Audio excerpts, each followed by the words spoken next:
मला या सर्वनामाचा प्रकार कोणता? दर्शक सर्वनाम, आत्मवाचक सर्वनाम, संबंधी सर्वनाम की पुरुषवाचक सर्वनाम?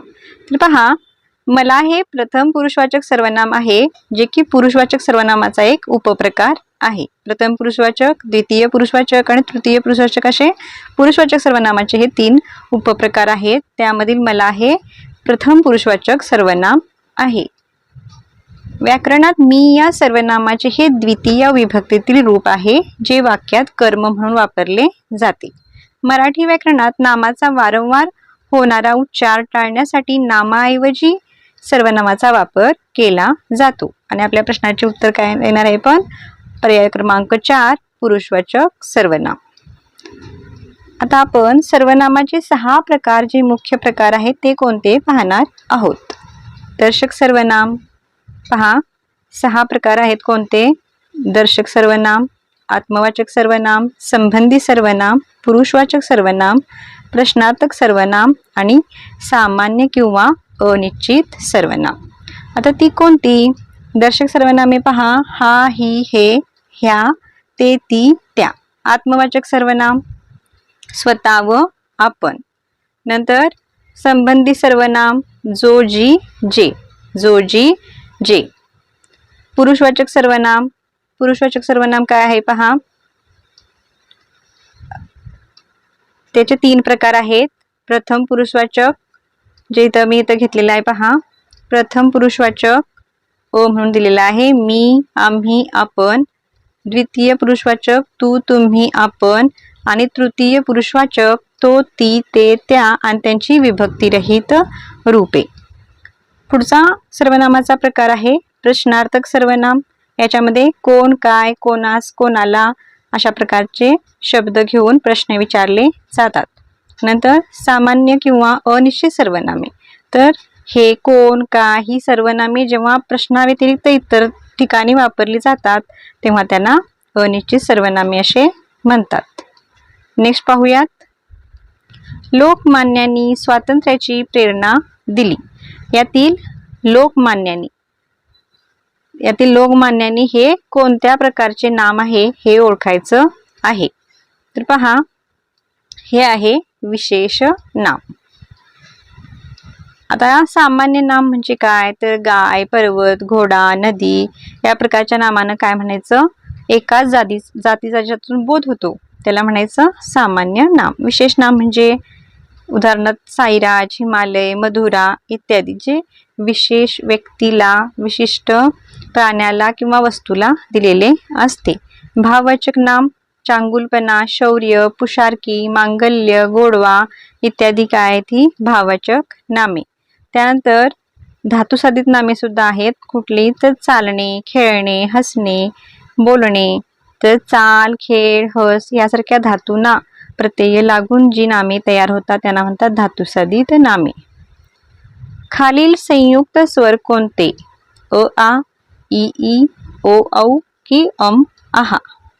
आणि याचे योग्य उत्तर आहे ओ, औ. कसे ते पहा. तर एकूण स्वर किती आहेत तुम्हाला हे माहिती असणे गरजेचे आहे. याच्यावर सुद्धा प्रश्न वेळोवेळी आलेले आहेत. स्वर आहेत 14. 2022च्या शासन निर्णयानुसार 14 स्वरांचा समावेश करण्यात आलेला आहे. सजातीय स्वर त्यामधील आहेत, जे एकाच उच्चास्थानातून निघतात त्यांना म्हणायचं सजातीय स्वर. अ, आ, इ, ई, उ, ऊ. त्यानंतर विजातीय स्वर, जे वेगवेगळ्या उच्चास्थानातून निघतात. उदाहरणार्थ अ, ई, उ, आ, ए इत्यादी. संयुक्त स्वर जे आपल्या प्रश्नात विचारले गेलेले आहेत ते आहेत ए, आई, ओ, औ. या ठिकाणी 2 वर्ण एकत्र येऊन काय बनलेला आहे? स्वर बनलेला आहे. आता स्वरादी म्हणजे अम, आहा हे 2 स्वरादी आहे, ज्या ठिकाणी अनुस्वार आणि विसर्गाच्या आधी स्वर वापरला गेलेला आहे.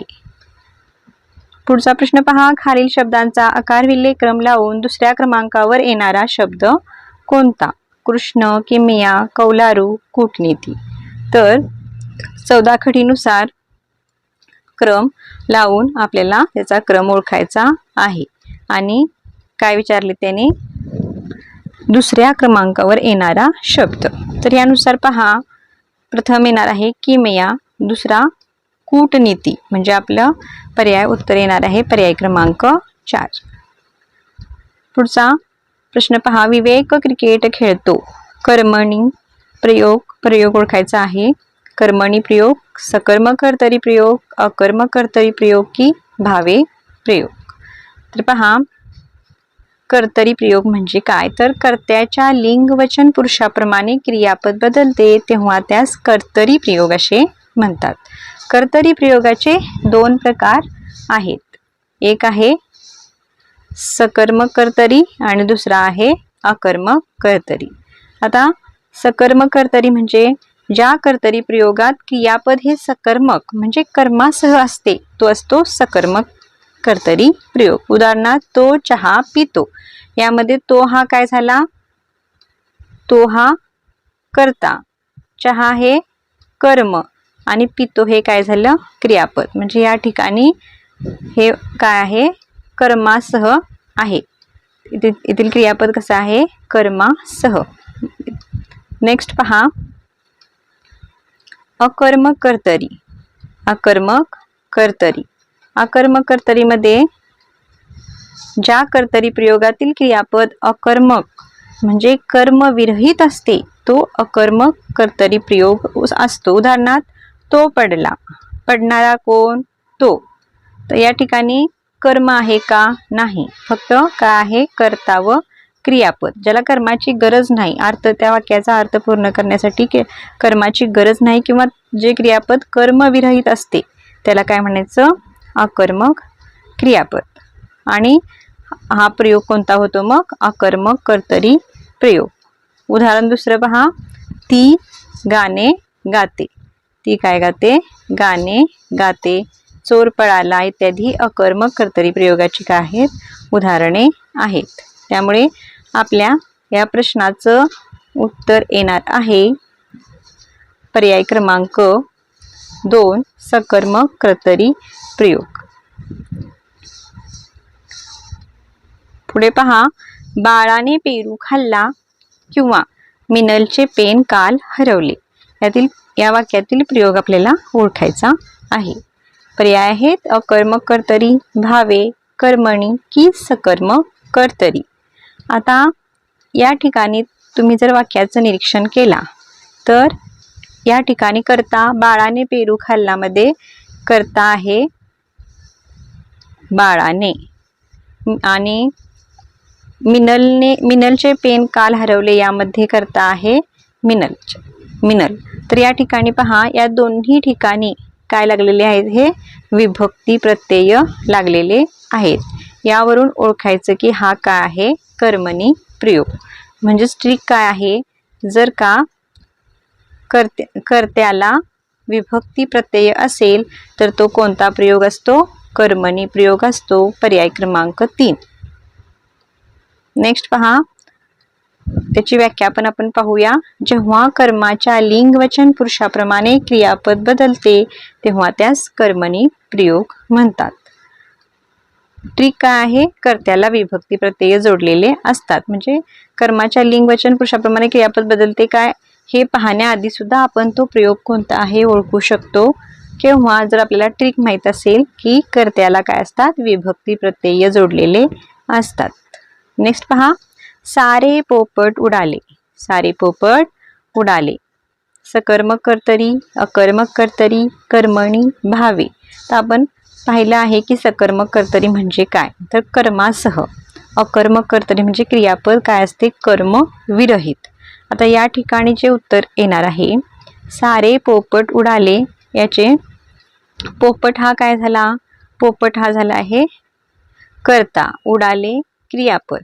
आता सारे पोपट हे एक वचनी आहे. जर आपण अनेक वचनी आहे, आपण एक वचनी घेतलं पोपट उडाला म्हणजे कर्त्याप्रमाणे काय झालेलं आहे क्रियापद बदललेलं आहे. म्हणजे हा कर्तरी प्रयोग आहे आणि तोही कोणता अकर्मक कर्तरी.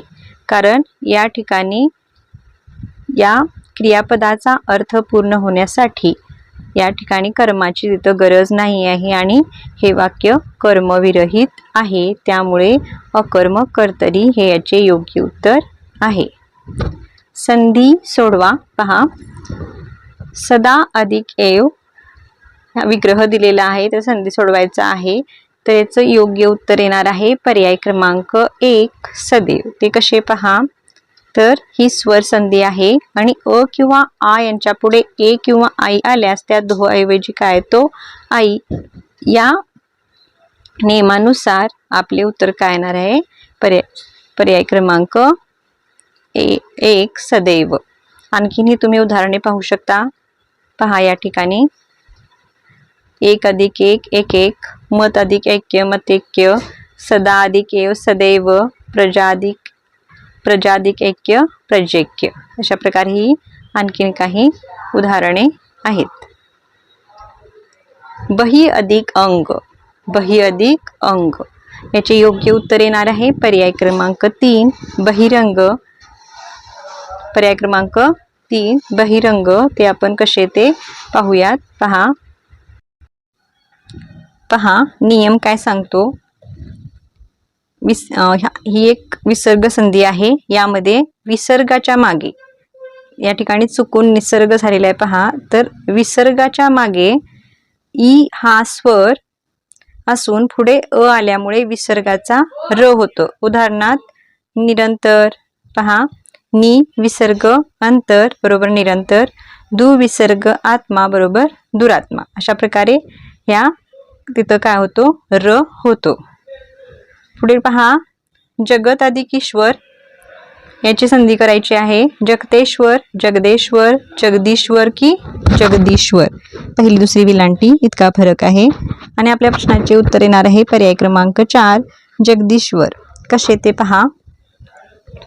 क च ट त प या 5 वर्गातील कोणत्याही कठोर व्यंजनापुढे जर मृदू व्यंजन किंवा स्वर आल्यास पहिल्या पदातील शेवटच्या व्यंजनाच्या जागी त्या वर्गातील, स्वर्गातील झालेले आहे, त्या वर्गातील तिसरे व्यंजन येते. म्हणून या संधी प्रकारात तृतीय रूप संधी असे म्हणतात.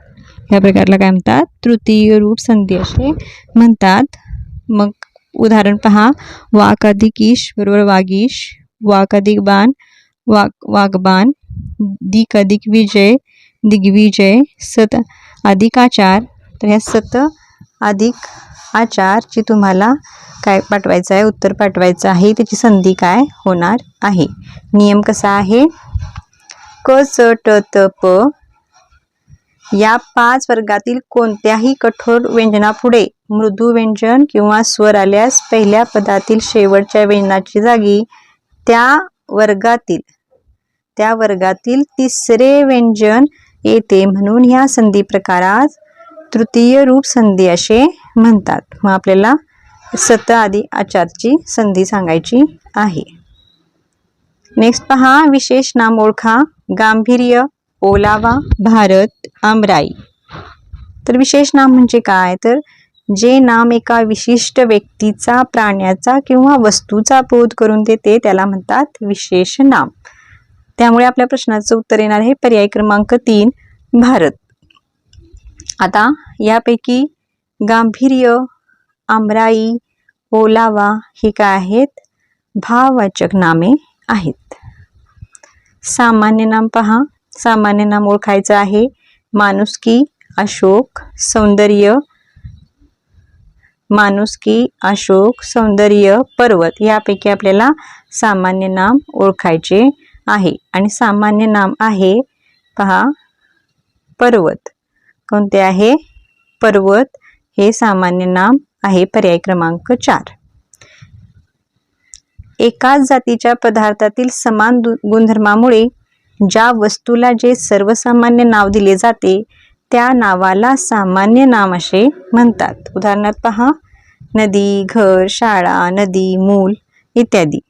यातील पर्यायातील माणुसकी आणि सौंदर्य ही आहेत भाववाचक नामे. कारण य, त्व, य पहा या ठिकाणी य, त्व, पण किंवा पना, ई, ता, की, गिरी, वा, आई इत्यादी प्रत्यय जेव्हा लागतात तेव्हा काय होतात, ती भाववाचक नामे. आणि पर्याय क्रमांक 2 जो आहे अशोक हे आहे विशेष नाम. चला पुढे जाऊया. पुल्लिंगी शब्द ओळखा. पुल्लिंगी शब्द ओळखायचा आहे. पर्याय आहेत महेश, गिरिजा, देऊळ, अंबिका. तर पहा कोणते सर्वनाम लागते महेशच्या आधी? तो महेश, ती गिरिजा, ते देऊळ. वर प्रत्येक शब्दामध्ये आलेली तो, ती आणि ते ही सर्वनामे त्या त्या शब्दाची वेगळी जात किंवा लक्षण दाखवतात. हे लक्षण म्हणजेच लिंग होय. मराठीमध्ये 3 लिंगे आहेत, पुल्लिंग, स्त्रीलिंग आणि नपुंसकलिंग. पुरुषत्वाचा बोध होत असेल तर पुल्लिंग, स्त्रीत्वाचा बोध होत असेल तर स्त्रीलिंग आणि पुल्लिंग आणि स्त्रीलिंग दोन्हीही बोध होत नसेल तर ते असते नपुंसकलिंग. त्यामुळे अशा प्रकारे हे 3 काय आहेत मराठी व्याकरणामध्ये लिंगे आहेत. आपल्या या प्रश्नाचं उत्तर येणार आहे, त्यामुळे पर्याय क्रमांक 1 महेश, तो महेश. नेक्स्ट पाहूयात. पाऊल, पिल्लू, घोडा, गाढव. आता कोणते सर्वनाम लागते पहा शब्दाआधी. ते पाऊल, काय होते?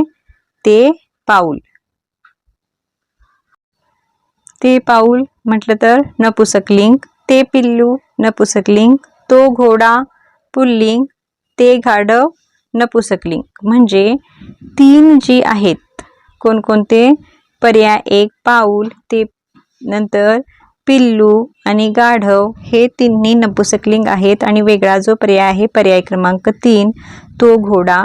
आणि हेच आपलं काय येणार आहे योग्य उत्तर, कारण आपल्याला पुल्लिंगी शब्द ओळखायचा आहे. एकवचनी शब्द ओळखा. 15 आणि 16 नंबरचा क्वेश्चन आहे पहा. बिया, स्त्रिया, विद्या, नद्या. तर या ठिकाणी एकवचनी शब्द ओळखायचा आहे. तर पहिला जो पर्याय आहे बिया, ह्याचं एकवचनी रूप होणार आहे बी. काय होणार आहे? बी. स्त्रिया जो आहे त्याचं एकवचनी रूप होणार आहे स्त्री. विद्या, विद्या ह्याचं एकवचनी व अनेकवचनी रूप सेमच येतं, म्हणजे समानच येतं. आणि नदीचं एकवचनी रूप होणार आहे नदी. त्यामुळे आपल्याला आपल्या ह्या प्रश्नाचं योग्य उत्तर होणार आहे पर्याय क्रमांक 3 विद्या, जो एकवचन व अनेकवचन याच्यामध्ये त्याचं रूप समानच राहते. पुढचा मडकी, फडकी, दोडकी, खिडकी. या ठिकाणी सुद्धा एकवचनी शब्द ओळखायचा आहे. आता एकवचनी शब्द पहा. मडकी, मडकी हे अनेकवचनी शब्द आहे, ह्याचं एकवचन होणार आहे मडके. फडकी हे सुद्धा अनेकवचनी शब्द आहे, त्याचा एकवचन होणार आहे फडके. काय होणार आहे? फडक किंवा फडके. नंतर दोडकीचं एकवचन होणार आहे दोडकी. आणि खिडकी हा मुळात एकवचनी शब्द आहे, कारण त्याचं अनेकवचन होणार आहे खिडक्या. त्यामुळे आपल्या या प्रश्नाचं योग्य उत्तर होणार आहे पर्याय क्रमांक 4 खिडकी. विभक्ती ओळखा. 17 व 18 नंबरचा प्रश्न आहे. विभक्ती ओळखा. पुस्तके. पुस्तके पहा. याच्यामध्ये ए याला प्रत्यय लागून आलेला आहे आणि ने, ए, शी, नि, ही, शी, ही हे तृतीया विभक्तीचे प्रत्यय आहेत. त्यामुळे याचं योग्य उत्तर येणार आहे पर्याय क्रमांक 3 तृतीया विभक्ती. त्यानंतरचा प्रश्न आहे महालक्ष्मीचा. तर ह्या ठिकाणी चा हा विभक्ती प्रत्यय लागलेला आहे आणि हे प्रत्यय आहेत षष्ठी विभक्तीचे. चे, चाची, चाची, चे. तिलाने आंबे खाल्ले, ताईने रांगोळी काढली, फूल उमलले, बहिणीने भावाला ओवाळले. तर या ठिकाणी आपले योग्य उत्तर येणार आहे पर्याय क्रमांक 3 फूल उमलले. ते कसे पहा. तर या ठिकाणी फूल हा काय आहे? कर्ता आणि उमलले काय आहे? क्रियापद. जेव्हा आपण ह्या कर्त्याचे वचन बदलू, कर्ता काय आहे? फूल. फुले एकवचनी आहे, आपण त्या ठिकाणी अनेक वचनी घेतले फुले. तर कसं होणार आहे ते वाक्य? फुले उमलली. काय होणार आहे? फुले उमलली. म्हणजे क्रियापदात काय झालेला आहे? बदल झालेला आहे. त्यामुळे आपले योग्य उत्तर येणार आहे पर्याय क्रमांक 3 फूल उमलले. आता कर्तरी प्रयोगाची काय व्याख्या आहे? तर कर्त्याच्या लिंगवचन पुरुषाप्रमाणे जर काय म्हटलं मी, लिंग वचन पुरुषाप्रमाणे जर क्रियापद बदलत असेल तर तेव्हा त्यास कर्तरी प्रयोग असे म्हणतात. आणखीन एक उदाहरण पहा, राम आंबा खातो. आता हे ट्रिक न कसं ओळखायचं कर्तरी प्रयोग आहे की नाही, तर या ठिकाणी राम जो आहे तो आहे कर्ता, आंबा जो आहे ते आहे कर्म आणि खातो आहे क्रियापद. तर कर्तरी प्रयोगामध्ये कर्ता व कर्माला कोणत्याही प्रकारचा विभक्ती प्रत्यय लागत नाही. हे कर्तरी प्रयोगाची मुख्य वैशिष्ट्ये आहे. आता जर विचार केला इतर पर्यायांचा तर तुमच्या लक्षात येईल की या ठिकाणी पहिल्या पर्यायामध्ये कर्त्याला ने हा प्रत्यय लागलाय, दुसऱ्या पर्यायामध्ये सुद्धा ने हा प्रत्यय लागलाय आणि चौथ्या पर्यायामध्ये सुद्धा ने हा प्रत्यय लागलाय जो की तृतीय विभक्तीचा आहे. त्यामुळे या ठिकाणी ही तिन्ही जी वाक्य आहेत ती जाणार आहेत कर्मणी प्रयोगामध्ये आणि पर्याय क्रमांक 3 जे आहे ते आहे कर्तरी प्रयोगाचे वाक्य. चला पुढे पाहूया. कर्मणी प्रयोग. ज्यातील कर्मणी प्रयोग ओळखायचा आहे. आता खूप सोपं झालेलं आहे कारण ट्रिक मी तुम्हाला ऑलरेडी सांगितलेली आहे की त्याला तृतीय विभक्तीचा प्रत्यय लागलेला असतो आणि क्वचित कधीतरी काय असतो आपले षष्ठी पंचमी विभक्तीचा सुद्धा प्रत्यय लागलेला असतो. तर पहा, तो नेहमी झोपून राहतो, रामाने रावणास मारले, त्यांनी आंबा खाल्ला, तो लेखन करतो. तर या ठिकाणी आपले योग्य उत्तर येणार आहे पर्याय क्रमांक 3, त्यांनी आंबा खाल्ला. कारण या ठिकाणी पहा नि हा काय लागलेला आहे विभक्ती प्रत्यय जो की तृतीय विभक्तीचा आहे. व्याख्या कशी होईल कर्मणी प्रयोगाची, जेव्हा कर्माच्या लिंग वचन पुरुषाप्रमाणे क्रियापद बदलत असेल तर तेव्हा कर्मणी प्रयोग होतो. नेक्स्ट, आता या ठिकाणी त्यांनी सांगितलंय बघा, त्यांनी आंबा खाल्ला. त्यांनी हा कर्ता आहे, आंबा कर्म, खाल्ला क्रियापद. आता ट्रिक कशी, तर कर्ता हा नेहमी तृतीय विभक्तीत असतो, नेहमी तृतीय विभक्तीत, क्वचित कधीतरी चतुर्थी पंचमी आणि षष्ठी विभक्तीत असतो. याची सुद्धा तुम्ही नोंद घ्यायची आहे. नेक्स्ट, भावे प्रयोग. शिक्षकांनी मुलास हसवले, मुलाने फूल तोडले, मुंग्यानी वारूळ बांधले, बेडूक तट्ट फुगले. तर या ठिकाणी भावे प्रयोग ओळखायचा आहे. व्याख्या पाहून घ्या. जेव्हा कर्ता किंवा कर्म यांच्या लिंगवचनाप्रमाणे क्रियापद बदलत नाही तेव्हा त्यास भावे प्रयोग असे म्हणतात. भावे प्रयोग असे म्हणतात. इथे मिस्टेक झालेली आहे, भावे असायला हवे, तेव्हा त्याला काय म्हणतात, भावे प्रयोग असे म्हणतात. आणि ट्रिक काय आहे, कर्ता व कर्म दोन्हींना काय लागलेले असतात, विभक्ती प्रत्यय लागलेले असतात.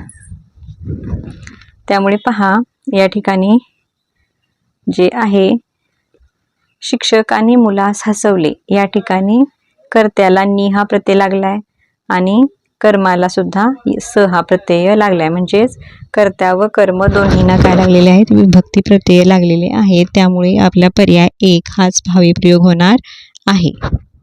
आता बाकी दुसरा जो आहे, मुलाने फूल तोडले, या ठिकाणी कर्त्याला ने हा प्रत्यय कर्मणी झालं. मुलाने वारूळ बांधले, कर्त्याला नि हा प्रत्यय कर्मणी प्रयोग झाला. बेडूक तट्ट फुगले, तर बेडूक आणि तट्ट ह्या दोन्हींनी कोणताही विभक्ती प्रत्यय नाही, त्यामुळे हा झाला कर्तरी प्रयोग. आणि आपल्या प्रश्नाचे योग्य उत्तर आहे पर्याय क्रमांक 1 भावे प्रयोग. नेक्स्ट पहा,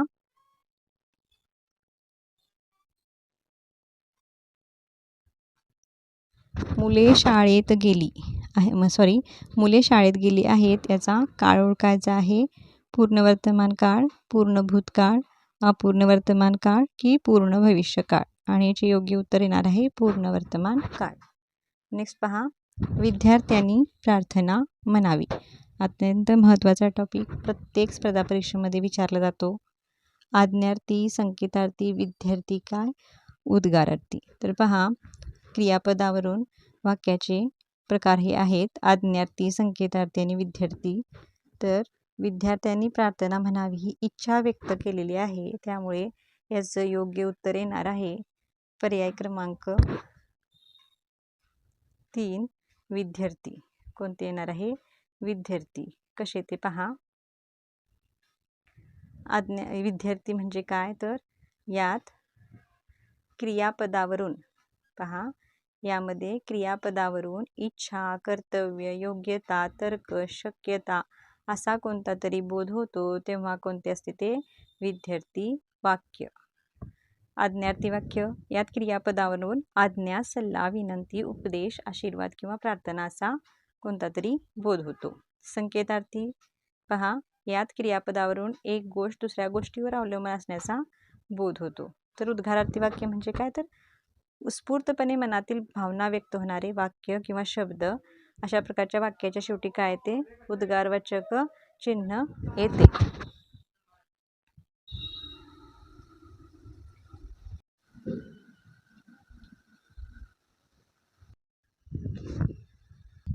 पुढीलपैकी समूहदर्शक शब्दाची अयोग्य जोडी कोणती? 2024 पेपर 1 मध्ये आलेला हा प्रश्न आहे पहा. मडक्याची उतरण, नाण्यांची चवड, प्रवाशांची झुंबड आणि गवताचा भारा. तर या ठिकाणी प्रश्न लक्षपूर्वक वाचला पाहिजे. अयोग्य जोडी निवडायची आहे. या ठिकाणी मडक्याची उतरण ही योग्य आहे. नाण्यांची चवड नसते तर ती नाण्यांची चळत असते, त्यामुळे अयोग्य जोडी होणार आहे नाण्यांची चवड, पर्याय क्रमांक 2. प्रवाशांची झुंबड हे सुद्धा योग्य आहे. गवताचा भारा हे सुद्धा योग्य आहे. अयोग्य कोणती आहे? नाण्याची चवड, कारण त्या ठिकाणी चढत असे हवे होते. नेक्स्ट पाहूयात. ग्राह्य या शब्दाचा विरुद्धार्थी शब्द कोणता? त्याज्य, स्वीकारार्ह, गृहीत, घेण्यास योग्य. तर पहा, पर्याय 3 2 ठिकाणी झाले पहा. त्या ठिकाणी 2 समजा तुम्ही. तर स्वीकारार्ह, गृहीत, घेण्यास योग्य हे ग्राह्य या शब्दाचे समानार्थी शब्द आहेत आणि आपल्याला निवडायचा आहे विरुद्धार्थी शब्द, आणि विरुद्धार्थी शब्द आहे त्याज्य, पर्याय क्रमांक 1. नेक्स्ट पहा. माधव भित्रा नाही याचे होकारार्थी वाक्य करा. माधव शूर नाही, माधव शूर आहे, माधव शूर नाही असे नाही, माधव भॅड आहे. तर या ठिकाणी माधव भित्रा नाही हे जे नकारार्थी वाक्य आहे ह्याचा अर्थ न बदलता आपल्याला होकारार्थी वाक्य बनवायचे असते. तर भित्रा जो शब्द आहे त्याचा विरुद्धार्थी शब्द कोणता? शूर. तर शूर हा शब्द वापरून नाहीच्या ठिकाणी आहे होकार आला पाहिजे. म्हणजेच माधव शूर आहे, पर्याय 2 हे याचे काय असणार आहे? योग्य उत्तर. याचे संलग्न आणखीन 2 उदाहरणं पाहूयात. पहा. मला जवळच जायचे होते. मला जवळच जायचे होते या होकारार्थी वाक्याचे आपल्याला नकारार्थी वाक्यात रूपांतर करायचे आहे. तर जवळच या शब्दाचा आपल्याला विरुद्धार्थी शब्द घ्यायचा आहे काय? लांब. आणि होतेचा नव्हते, म्हणजे मला जवळच जायचे होते ह्याचं होणार आहे मला लांब जायचे नव्हते. आणखीन एखादं उदाहरण म्हणजे कसं होईल? समीरला खूप पुस्तके नकोत. तर काय होणार आहे? समीरला थोडीच पुस्तके हवीत. किंवा तो मुलगा धीट आहे. तो मुलगा धीट आहे हे होकारार्थी वाक्य आहे. नकारार्थी कसे होईल? तो मुलगा भित्रा नाही. त्यामुळे पहा, अशा प्रकारे हे काय होणार आहे? शूर भित्रा या शब्दाचा विरुद्धार्थी शब्द शूर वापरून आणि नाहीचं होकारार्थी आहे करून आपल्याला उत्तर निवडायचं आहे. नेक्स्ट पहा. पिसू या शब्दाचे योग्य अनेकवचन कोणते? पिसू, पिसवा, पर्याय क्रमांक 3 हे याचे योग्य उत्तर आहेत. असे जे अपवादात्मक शब्द आहेत मोती, मोते अशा प्रकारचे शब्द तुम्हाला अभ्यासायचे आहे ज्याचे अनेकवचन वेगळ्या प्रकारे होते. नेक्स्ट. केशव कुमार या टोपण नावाने लेखन करणाऱ्या लेखकाचे नाव काय? तर केशव कुमार हे पहा प्र के आत्रे. प्र के आत्रे म्हणजे प्रल्हाद केशव आत्रे यांचं टोपण नाव होते केशव कुमार. नंतर जे पर्याय 2 आहे कृष्णाजी केशव दामले यांचंही टोपण नाव तुम्ही लक्षात ठेवायचं आहे केशव सूत. नंतर राम गणेश गडकरी हे गोविंदाग्रज आणि त्यांनी विनोदी लेखन केले होते बाळकराम या नावाने. त्यामुळे आपला ह्या प्रश्नाचं उत्तर काय नाही, पर्याय क्रमांक 1 केशवकुमार म्हणजे प्र के अत्रे. नेक्स्ट, पुढील वर्णापैकी कठोर वर्ण कोणता? पहा, कठोर वर्ण विचारलेला आहे. क च ट त प यामधील पहिली 2 अक्षरे जी आहेत तर ती असतात कठोर वर्ण, आणि क च ट त प या वर्गातील दुसरी 2 अक्षरे जी असतात ती असतात मृदू वर्ण, आणि शेवटला 5व्या नंबरला जी अक्षरे असतात त्यांना म्हणायचं अनुनासिके. म्हणजेच आपल्या या प्रश्नाचे उत्तर येणार आहे प, पर्याय क्रमांक 1. नेक्स्ट पहा, पुढीलपैकी पुल्लिंगी शब्द ओळखा. पोथी, ग्रंथ, पुस्तक, ओव्या. पुल्लिंगी शब्द पहा, ती पोथी, कोणतं सर्वनाम लागलं? ती. ग्रंथ, तो ग्रंथ, कोणतं सर्वनाम लागलं? तो. पुस्तक, ते पुस्तक, कोणतं सर्वनाम लागलं? ते. आता ओव्या, ओव्या हा अनेक वचनी शब्द आहे. तर याचं लिंग कसं ओळखायचं? तर प्रथम या ओव्याचं काय करायचं? एक वचनी रूप घ्यायचं. ओव्या, ओवी, ती ओवी, म्हणजे काय होणार आहे? स्त्रीलिंगी शब्द होणार आहे. पुस्तक नपुंसकलिंगी शब्द होणार आहे, कारण ते हे काय आलंय? सर्वनाम आलंय. पोथी, ती पोथी स्त्रीलिंगी होणार आहे. ग्रंथ, तो ग्रंथ म्हणजेच हा पुल्लिंगी होणार आहे. म्हणजेच आपल्या प्रश्नाचं उत्तर काय येणार आहे? पर्याय क्रमांक 2. तर पहा, याच्यावर तुम्हाला 2 काय समजलं की ओव्या किंवा कोणत्याही शब्द जर अनेक वचनी दिलेला असेल तर त्याचं प्रथम एक वचन करून त्याला आपण सर्वनाम जोडून बघायचे, आणि ते कोणते लिंगात होते, पुल्लिंग, स्त्रीलिंग, नपुंसकलिंग, ते ओळखता येते. नेक्स्ट पाहूया, आम्हाला उत्कर्षाचा आणि प्रगतीचा मार्ग दिसला या वाक्यातील विधेय ओळखा. तर या ठिकाणी पहा, विधेय ओळखायचे आहे. विधेय म्हणजे काय? त्यामध्ये काय असते? पहा, वाक्य कसे आहे? आम्हाला उत्कर्षाचा आणि प्रगतीचा मार्ग दिसला. तर यातील विधेय ओळखायचं आहे. पर्याय आहेत, मार्ग दिसला, आम्हाला उत्कर्षाचा, नंतर प्रगतीचा मार्ग दिसला, आम्हाला उत्कर्षाचा आणि इतकं दिलेलं आहे. तर या ठिकाणी पहा, योग्य पर्याय नाही आहे. ॲक्च्युली आम्हाला हे हा काय आहे? उद्देश म्हणजे काय? ज्याच्याबद्दल सांगितले आहे. तर आम्हाला हे होणार आहे उद्देश, आणि विधेय होणार आहे उत्कर्षाचा आणि प्रगतीचा मार्ग दिसला, जे पर्यायामध्ये नाही आहे. तर इथं तर उत्तर असायला हवे होते उत्कर्षाचा आणि प्रगतीचा मार्ग दिसला, हे विधेय होणार आहे. त्यामुळे जवळचा पर्याय आहे पर्याय क्रमांक 3, प्रगतीचा मार्ग दिसला. नेक्स्ट पाहूयात,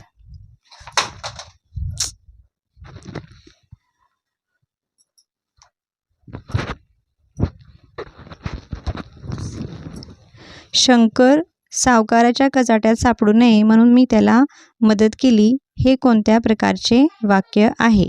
केवळ, मिश्र, संयुक्त, 4 यापैकी नाही. या प्रश्नाचे योग्य उत्तर होणार आहे पर्याय क्रमांक 3, संयुक्त वाक्य. आता ओळखायचे कसे? तर जेव्हा 2 वाक्य प्रधानत्व सूचक उभयान्वयी अव्ययांनी जोडली जातात तेव्हा बनते संयुक्त वाक्य. आता ही प्रधानत्व सूचक उभयान्वयी अव्यये कोणती? आणि, व, आणखी, शिवाय, म्हणून, सबब, पण, परी, परंतु, बाकी, अथवा, अगर, वा, ही सर्व काय आहेत?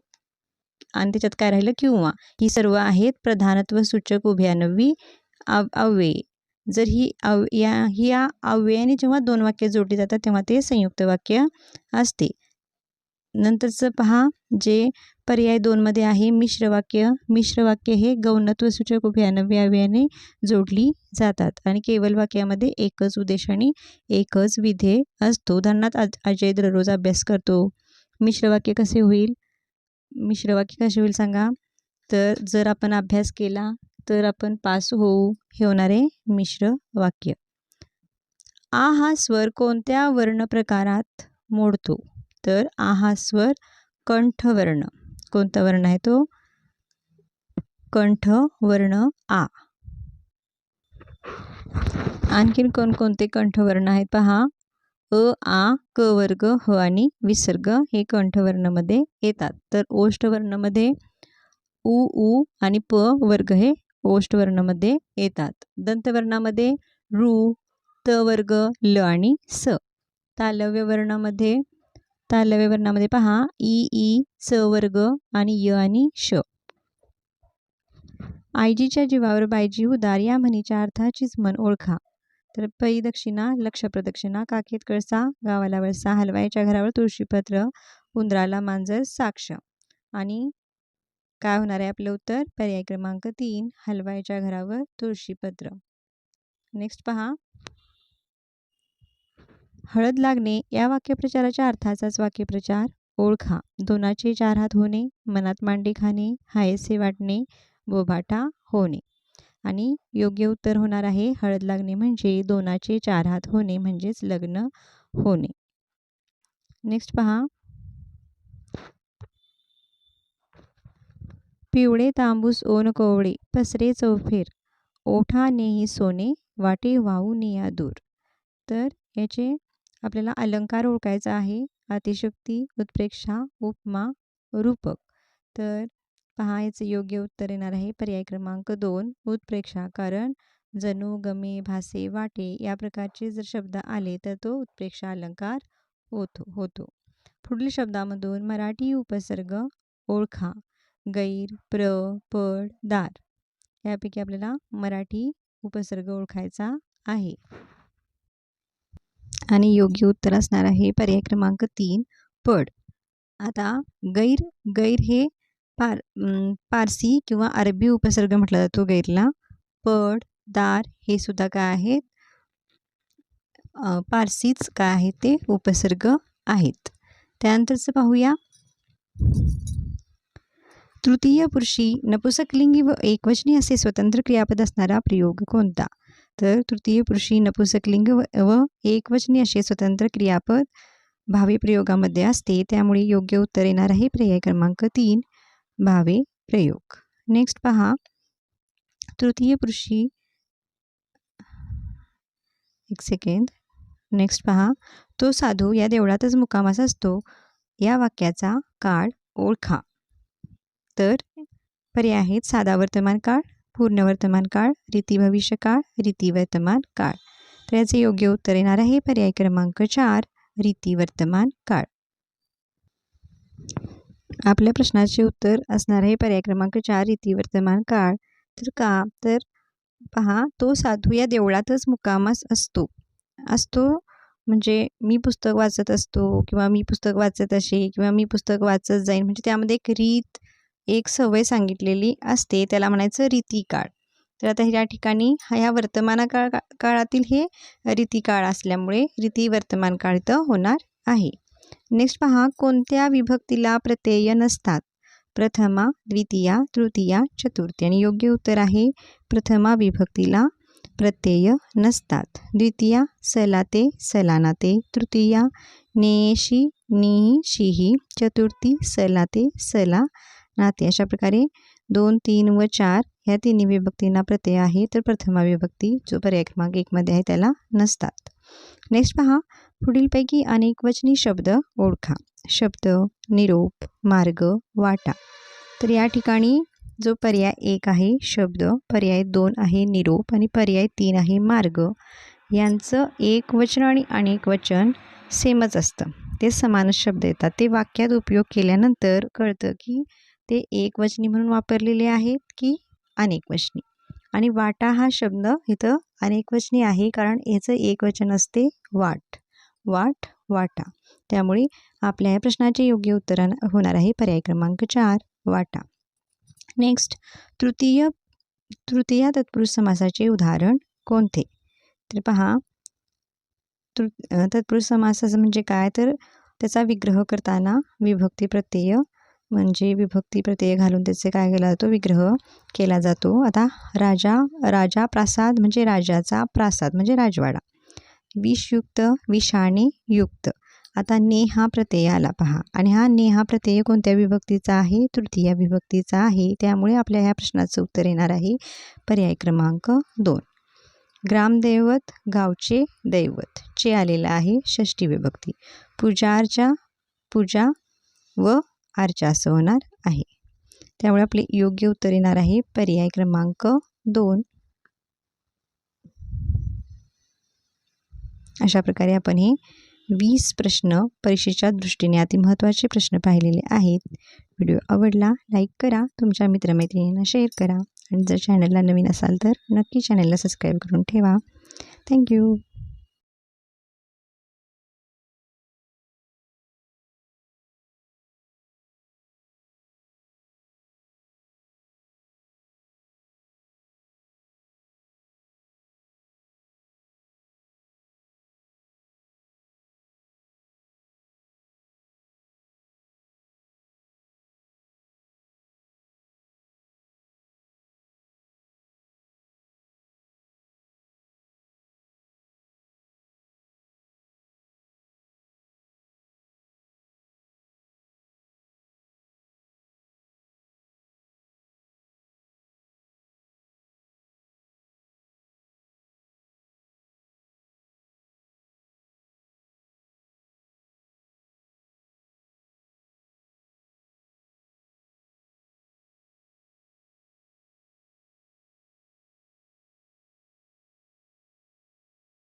तर महत्त्वाचे प्रश्न आपण पाहत आहोत.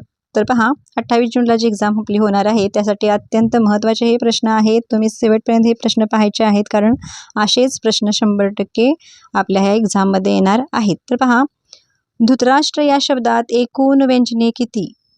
काय विचारलेलं आहे? व्यंजने.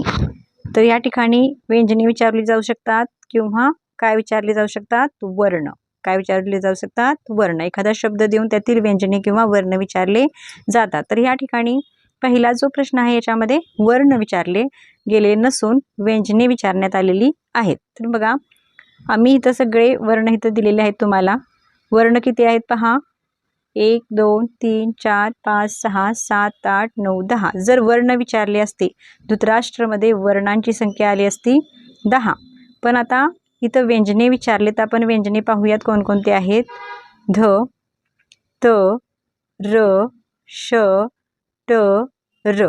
एकूण व्यंजने किती आहेत? 6. त्यामुळे आपल्या ह्या प्रश्नाचं योग्य उत्तर येणार आहे पर्याय 1, 6. आणि त्याचा पुढचा प्रश्न पहा, श्रद्धांजली या शब्दामध्ये एकूण वर्ण किती? या ठिकाणी काय विचारण्यात आलेले आहेत? वर्ण. आता वर्ण पहा, श्रद्धांजली श्रमध्ये श, र आणि य. 10 म्हणजे 10 मध्ये द आणि अनुस्वार, ज मध्ये ज आणि अ, ली मध्ये ल आणि ई. अशा प्रकारे हे एकूण 11 वर्ण आहेत. काय आहेत? 11 वर्ण. पर्याय 3 ह्याचं योग्य उत्तर आहे. आणि हा प्रश्न TET रिपीट झालेला आहे. आणि अशा प्रकारचे प्रश्न विचारले गेलेले आहेत मागील TET 2013 पासून 25 पर्यंतच्या. तर त्या सर्व प्रश्नपत्रिकेचा अभ्यास करून हे प्रश्न मी तुमच्यासाठी घेऊन आलेली आहे. नेक्स्ट पाहूयात. सिंह या शब्दातील अनुस्वाराचा उच्चार ज्या शब्दातील अनुस्वारासमान होतो त्या शब्दाचा पर्याय क्रमांक लिहा. काय वाचले आपण? सिंह. काय म्हटलेलं आहे? सिंह सारखा आपला उच्चार कुठं होतो बघा. पतंग. पतंगमध्ये होतो का? नाही. गला न जोडल्यासारखा उच्चार होतो. वंदन. इथंही सेम होतो पहा. वंदन, वंदन म्हणजे इथं नचा उच्चार होतो. श्रीखंड. श्रीखंड या ठिकाणी सुद्धा डला ह्या न जोडल्याचा उच्चार होतो. संशय. संशयमध्ये होत नाही पहा. ह्या सिंह आणि संशयामध्ये न्यचा उच्चार होतो. त्यामुळे आपला पर्याय क्रमांक येणार आहे 4. नेक्स्ट पहा, संख्या या शब्दातील अनुस्वाराचा उच्चार खालीलपैकी कोणत्या अनुनासिकासारखा आहे? संख्या. संख्या बघा, संख्या ह्याच्यामध्ये काय येणार आहे? न. संख्या म्हणजे या ठिकाणी बघा काय होतं की न जोडल्याचा, ह्या ख्याला न जोडल्याचा तिथं अनुनासिकाचा उच्चार होणार आहे संख्या. त्यामुळे पर्याय क्रमांक उत्तर होणार आहे पर्याय क्रमांक 3. नेक्स्ट, अ किंवा आ स्वरापुढे ए किंवा आई आल्यास त्याचा ऐ होतो. या संधीच्या नियमानुसार खालीलपैकी कोणता शब्द तयार झाला आहे? काय म्हटलेत? अ किंवा आ पुढे ए किंवा आई आल्यास त्याचा काय होतो? आई होतो. काय होतो? आई होतो. तर याप्रमाणे खालीलपैकी कोणता शब्द तयार झालेला आहे ते बघायचं आहे.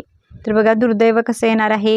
दु नंतर विसर्ग दैव, सदैव, सदा अधिक ऐ. म्हणजे पर्याय क्रमांक 2 आपले उत्तर येणार आहे. कसे पहा, सदा. सदामध्ये काय आहे? आ आणि एव ह्यामधलं काय येणार आहे? ए. म्हणजे आ पुढे ए आला तर त्याचं काय झालं? सदैव. म्हणजे काय तयार झाला? ऐ तयार झाला पहा. काय तयार झाला? ऐ. म्हणजे या ठिकाणी पर्याय क्रमांक 2 हे आपले योग्य उत्तर येणार आहे. सविस्तर पाहूयात पहा. या ठिकाणी पहा, दुर्दैवाची फोड कशी होणार? दु अधिक दैव, नंतर सदैवची सदा अधिक एव, ऐश्वर्याची ऐश्वर्य अधिक आ, गंगोगची गंगा अधिक ओग. म्हणजे ह्या गंगादी ओगचा नियम कसा आहे? अ किंवा आ या स्वरापुढे ओ किंवा औ आल्यास हे स्वर हे स्वर आल्यास दोन्ही मिळून काय होतो? औ होतो. हा गंगा अधिक ओगचा. म्हणजे जर दुसराच प्रश्न याच्यातल्या ह्या 4 पर्यायापैकी कोणताही तुम्हाला जर शब्द पडला तर त्याची हे तुम्हाला संधी ओळखता आली पाहिजे, विग्रह ओळखता आला पाहिजे. नेक्स्ट पाहूयात. अचूक पर्याय ओळखा. षड्रिपू. अचूक पर्याय ओळखायचा आहे. षड्रिपूची फोड कशी होणार आहे? तर पहा, हे होणार आहे पर्याय क्रमांक पहा 4, पर्याय क्रमांक 4. तर पर्याय क्रमांक 4 कसे, तर आहे तो जो आपला नियम आहे पहा, तो पहा, पहिल्या 5 वर्गातील अनुनासिकाखेरीज कोणत्याही व्यंजनापुढे मृदू वर्ण आल्यास त्या व्यंजनाबद्दल त्याच वर्गातील तिसरे व्यंजन येते. काय ते तिसरे व्यंजन येते. आता मृदू वर्ण कोणते हे आपल्याला माहीत पाहिजे. तर क च ट त प वर्गातील तिसरे व चौथे अक्षर काय असते, मृदू वर्ण. कोणते, तिसरे व चौथे.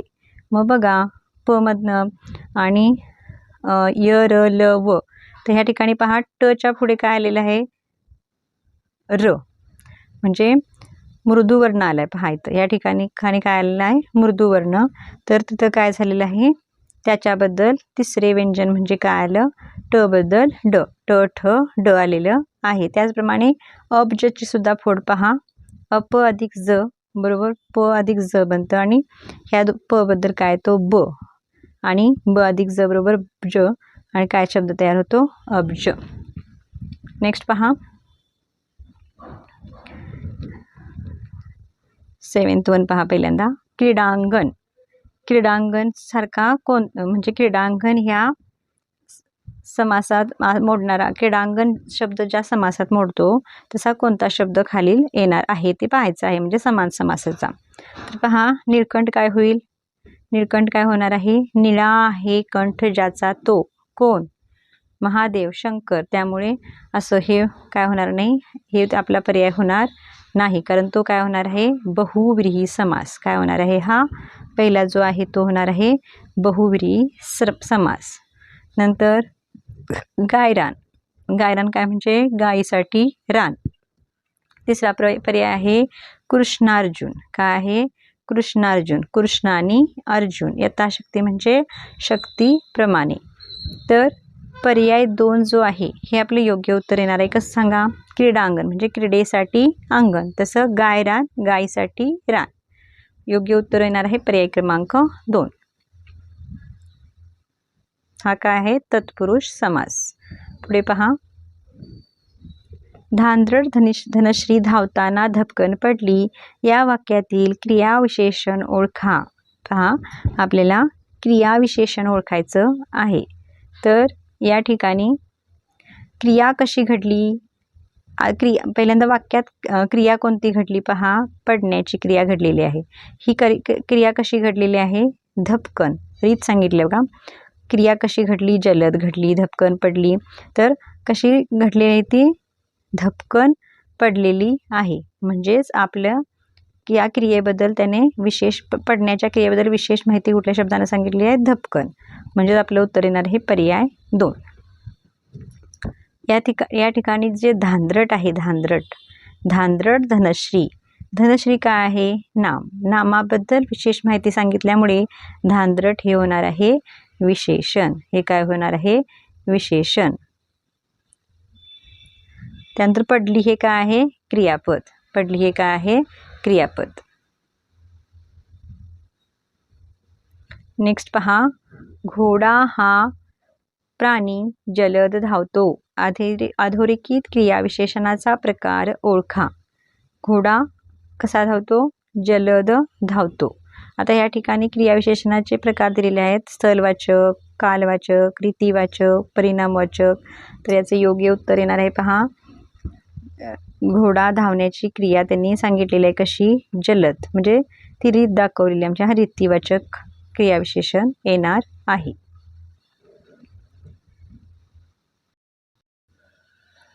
आता इतर पर्यायांचंही आपण विश्लेषण पाहू.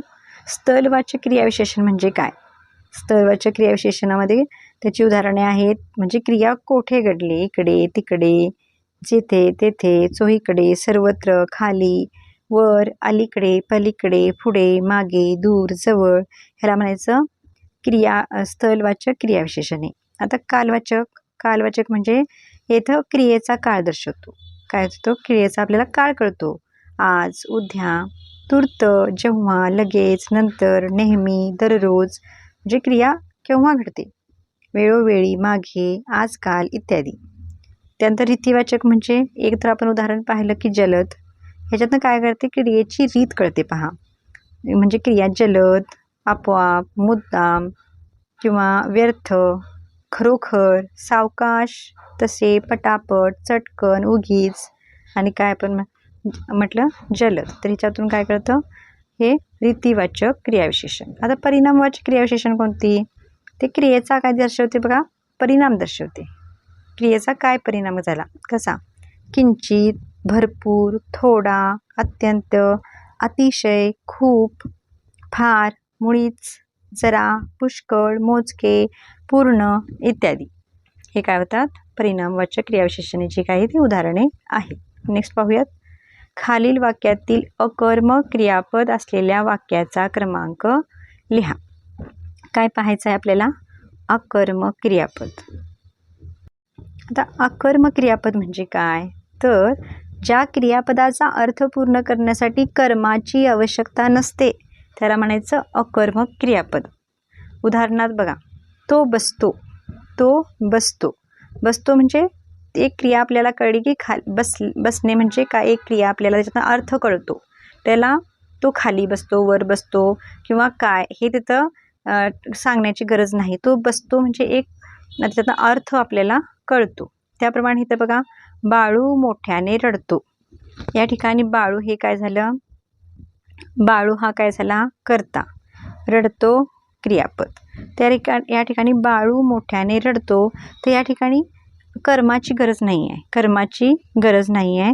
बाळू रडतो, बाळू मोठ्याने रडतो, सावकाश रडतो, काही म्हटलं तर आपल्याला एक क्रिया ह्याच्यातनं पूर्णपणे कळते. म्हणून हेच आपल्याला वाक्य घ्यावं लागणार आहे उत्तर म्हणून, बाळू मोठ्याने रडतो.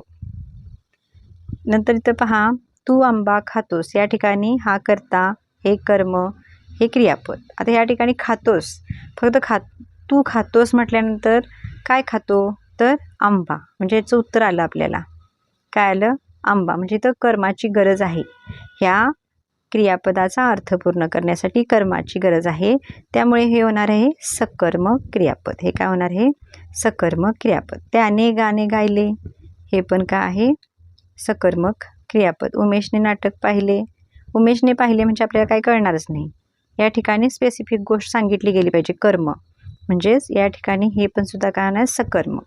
म्हणजे आपलं योग्य उत्तर काय येणार आहे, पहा, पर्याय क्रमांक 1, बाळू मोठ्याने रडतो. अकर्मक क्रियापद म्हणजे लक्षात घ्या, ज्या क्रियापदाचा अर्थ पूर्ण करण्यासाठी कर्माची आवश्यकता नसते त्याला म्हणायचं अकर्मक क्रियापद. नेक्स्ट पाहूयात. सर्वांनी देशावर प्रेम करावे. सर्वांनी देशावर प्रेम करावे या वाक्यातील क्रियापदाचा अर्थ कोणता, संकेतार्थ, विद्यार्थी, स्वार्थ की अज्ञार्थ. तर पहा, याचं योग्य उत्तर येणार आहे पर्याय क्रमांक 2, विद्यार्थी. ज्यामधून आपल्याला कर्तव्य, इच्छा, योग्यता, शक्यता कळते ते सर्व वाक्य काय असतात, विद्यार्थी वाक्य असतात. आता चारही पर्यायांचं आपण विश्लेषण पाहूयात. म्हणजे परीक्षा जवळ आलेली आहे, तुम्हाला शोधाशोध करायला नको. संकेतार्थ म्हणजे संकेतार्थ क्रियापद कसं ओळखायचं पहा. यात क्रियापदावरून एक गोष्ट दुसऱ्या गोष्टीवर अवलंबून असण्याचा बोध होतो, ते असते संकेतार्थ क्रियापद. उदाहरण जर म्हटलं तर कसं होईल, अभ्यास चांगला केला तर तुम्हाला जरूर शिष्यवृत्ती मिळेल, किंवा अभ्यास चांगला केला तर तुम्हाला जरूर परीक्षेत यश मिळेल. म्हणजे एक गोष्ट दुसऱ्या गोष्टीवर काय असणे, अवलंबून असणे. जर तो व्यवस्थित वागता तर ती त्याला मदत केली असती. म्हणजे एक गोष्ट दुसऱ्यावर अवलंबून असणे ते असते संकेतार्थ. विद्यार्थी तर तुम्हाला कळलेलं आहे. विद्यार्थी म्हणजे यात क्रियापदावरून काय काय कळतंय सांगा. क्रियापदावरून कर्तव्य, इच्छा, योग्यता, शक्यता, तसेच तर्क कळते. तेव्हा काय होतं, तर्क पण कळते, त्याचा बोध होतो, तेव्हा काय होतं, हे विद्यार्थी होतं, जे आपल्या पर्यायाचं उत्तर आहे. ह्याच्यावर म्हणजे एखादं उदाहरण आणखी सांगायचं म्हणजे, आपण नेहमी सत्य बोलावे, मला नेहमी सुसंगती घडावी, तुम्ही आईवडिलांचे ऐकावे, किंवा नेहमी यश मिळावे, त्याला नेहमी यश मिळावे, कुमार गंधर्वांनीच हे पद गावे, ही काय झाली एक योग्यता. मला 80% गुण मिळावेत, शक्यता, किंवा ते काकाच असावेत, तर्क. म्हणजे हे सगळं कशामध्ये येणार आहे, विद्यार्थीमध्ये येणार आहे. आता आज्ञार्थी वाक्य म्हणजे काय? आज्ञार्थी तर पहा, आता आज्ञार्थी काय बघूया. आज्ञार्थी म्हणजे यात काय काय असते पहा. आज्ञा, सल्ला, विनंती, उपदेश, आशीर्वाद किंवा प्रार्थना. उदाहरणे कसं काय सांगता येईल. आज्ञा म्हणजे तू मोठ्याने बोल, काय झाली? आज्ञा. तू हे प्रकरण कोर्टात ने, काय झाला? सल्ला. रामू एवढे काम कर, रामू एवढे काम कर, ही काय झाली? विनंती. म्हणजे बोलण्याच्या ट्यूनवर थोडं आहे अवलंबून. तर पहा, रामू एवढे काम कर ही झाली विनंती. मुलांनो नेहमी खरे बोला, काय झाला? उपदेश. देव तुमचे भले करो, काय झाला? आशीर्वाद. देवा सर्वांना सुखी ठेव, काय झाली? प्रार्थना. तर असे जे आज्ञा, सल्ला, विनंती, उपदेश, आशीर्वाद किंवा प्रार्थना यांचा बोध झाला तर ते असते आज्ञार्थी. बघा, चारही पर्यायांचं मी विश्लेषण केलेलं आहे. नेक्स्ट पाहूयात. पोर या शब्दाचे लिंग खालीलपैकी कोणते? हा प्रश्न एक्झाममध्ये आलेला आहे, त्यामुळेच मी इथं घेतलेला आहे तो, कारण या प्रश्नाचं उत्तर खूप विद्यार्थ्यांचं मागे चुकलेलं होतं. पहा, फक्त पुल्लिंगी, फक्त स्त्रीलिंगी, फक्त नपुंसकलिंगी, तिन्ही पर्याय बरोबर. तर ह्याचं उत्तर येणार आहे पहा, पर्याय क्रमांक 4, तिन्ही पर्याय बरोबर. तर कसे पहा, मराठी व्याकरणात पोर या शब्दाचा वापर तिन्ही लिंगामध्ये म्हणजे पुल्लिंग, स्त्रीलिंग आणि नपुंसकलिंग या तिन्ही लिंगामध्ये केला जातो आणि वाक्यातल्या अर्थानुसार मग त्याचे लिंग ठरते. त्यामुळे आपले योग्य उत्तर काय येणार आहे? पोर, ते पोर, तो पोर, ती पोर. मग त्या वाक्यात ते कसे वापरले, कुणाविषयी वापरले, त्यावरून आपल्याला तसं स्त्रीलिंगी, पुल्लिंगी, नपुंसकलिंग कळणार आहे. म्हणून इथं योग्य उत्तर येणार आहे पर्याय क्रमांक 4. का व्हिडिओ आवडला तर लाईक करत चला. नेक्स्ट पहा, विधूर या शब्दाचा विहितलिंगी शब्द कोणता? विधूर. विधूरचा काय ना? विधूर म्हणजे ज्याची पत्नी मरण पावली आहे तो कोण? विधूर. आणि विधवा म्हणजे जिचा पती मरण पावला आहे ती. त्यामुळे विधूरच्या विरुद्धलिंगी येणार आहे विधवा. नेक्स्ट पहा, निश्चितपणे एकवचनी शब्द कोणता? काय पर्याय आहेत? वाघ, सिंह, चित्ता, हत्ती. बघा, वाघचं एकवचन आणि अनेकवचन समानच आहे, त्यामुळे हे उत्तर येणार नाही. सिंहचं पण एकवचन अनेकवचन समानच आहे. चित्ताचं काय होतंय? चित्ते. एक असेल तर चित्ता आणि अनेक असतील तर चित्ते. त्यामुळे निश्चितपणे हा एकवचनी शब्द आहे चित्ता, कारण ह्याचे अनेकवचन काय होणार आहे? चित्ते. हत्तीचं एकवचन आणि अनेकवचन सेमच आहे, ते वाक्यात उपयोग केल्यानंतर आपल्याला कळणार की ते अनेक हत्ती होती की एक. सिंह पण तसंच, वाघ पण तसंच. सैनिकांनो पुढे चला. पहा, 15. सैनिकांनो पुढे चला यातील म्हणजे इथं कोणती विभक्ती वापरली गेलेली आहे? काय कसं? हाक मारणे, कर्ता, कर्म, संप्रदान. तर इथं हाक मारणे म्हणजे संबोधन, या ठिकाणी संबोधन ही विभक्ती आहे. सैनिकांनो पुढे चला. त्याचबरोबर आपण आता पाहूया की प्रथमा विभक्तीचे आणि द्वितीय विभक्तीचे सर्वांचे हे काय पाहूया. पहा, प्रथमा कर्ता, द्वितीया कर्म, तृतीया करण, चतुर्थी संप्रदान, पंचमी काय झालं बघा, मुख्य अर्थ त्याचा काय? पंचमीचा अपादान, षष्टी संबोधन, सप्तमी अधिकरण आणि संबोधन हाक मारणे. म्हणजे हे काय आहेत? ही विभक्तींची नावे आहेत आणि हे सर्व काय त्यांचा मुख्य अर्थ काय आहे? काय आहे त्याचा मुख्य अर्थ? तर अशा अर्थाने पण तुम्हाला प्रश्न विचारलेला गेलेला आहे.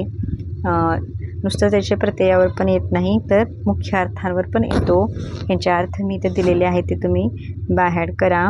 प्रथमाचा आहे कर्ता, द्वितीयाचा कर्म, तृतीयाचा करण, चतुर्थीचा संप्रदान, पंचमीचा अपादान, षष्टी संबोधन, सप्तमी अधिकरण आणि संबोधन हाक मारणे. पुढे बघा, दोन्ही साईडला काय झालेलं आहे? 15 पण हा 16वा प्रश्न आहे. या ठिकाणी हा कोणता प्रश्न आहे? 16वा हा प्रश्न आहे, पाहत आहोत आपण. आणि शेवटचा प्रश्न आहे, सकर्मक कर्तरी प्रयोगाचे वाक्य ओळखा. सकर्मक कर्तरी प्रयोगाचे वाक्य आपल्याला ओळखायचे आहे. आता सकर्मक आपण मग मागे पाहिले अकर्मक कर्तरी, म्हणजे अकर्मक क्रियापद काय, तर ज्या क्रियापदाचा अर्थ पूर्ण करण्यासाठी कर्माची गरज नसते ते अकर्मक क्रियापद असते. आता आपण प्रयोगामध्ये आलेलो आहोत आणि त्याच्यामध्ये आपल्याला ओळखायचं आहे की सकर्मक कर्तरी प्रयोग. सकर्मक कर्तरी प्रयोग. प्रथम आपण काय पाहूया, तर प्रयोग ओळखायच्या खुणा. प्रयोग ओळखायच्या खुणा. मुख्य प्रयोग कोणते, कर्तरी प्रयोग, कर्मणी प्रयोग आणि भावी प्रयोग, असे 3 प्रयोग आहेत. आता ह्यांच्या खुणा काय आहेत पाहूया. पहा, जर पहिलं वाक्य पाहिलं आपण, अनिरुद्ध पेपरास सोडवितो, या ठिकाणी ह्या कर्माला काय आलेला आहे, प्रत्यय आलेला आहे. तर हे पहा कोणत्याही प्रयोगात ह्या तिन्हीपैकी बसत नाही. अनिरुद्धने पेपर सोडवला, तर इथं कर्ता कोण आहे, अनिरुद्ध. पेपर सोडवला, ह्या ठिकाणी कर्त्याला जर विभक्ती प्रत्यय आला तर तो काय असतो, कर्मणी प्रयोग. तो काय असतो, कर्मणी प्रयोग. अनिरुद्धाने पेपरास सोडवले, कर्ता व कर्मास दोन्हीही ठिकाणी जर प्रत्यय आले, काय आले, प्रत्यय आले, तर तो असतो भावे प्रयोग. पहा, अत्यंत महत्त्वाचा आहे, लक्ष देऊन ऐका काय सांगितले मी. जर कर्त्याला प्रत्यय विभक्ती प्रत्यय असेल तर कर्मणी प्रयोग. कोणता, कर्मणी. आणि जर कर्ता व कर्म दोन्हीच असेल विभक्ती प्रत्यय तर तो भावे प्रयोग. आणि जर कर्त्याला व कर्माला दोन्हीलाही प्रत्यय नसेल तर तो असतो कर्तरी प्रयोग. तर काय असतो तो, कर्तरी प्रयोग. त्यामुळे आपल्या या प्रश्नाचे योग्य उत्तर होणार आहे पर्याय क्रमांक 4, अनिरुद्ध पेपर सोडवितो. अनिरुद्ध पेपर सोडवितो. आणि हा सकर्मक कर्तरी का आहे, तर इथं त्याचा अर्थ पूर्ण करण्यासाठी काय आहे, कर्माची गरज आहे. अनिरुद्ध सोडवितो म्हणजे आपल्याला काय कळणार का, तर तिथं अर्थ लागत नाही. त्यामुळे आपल्याला ज्या कर्तरी प्रयोगातील क्रियापद हे सकर्मक म्हणजे कर्माचं असते ना, त्यालाच काय म्हणतात, सकर्मक कर्तरी प्रयोग. त्यामुळेच हे आपलं योग्य उत्तर ठरलेलं आहे पर्याय क्रमांक 4.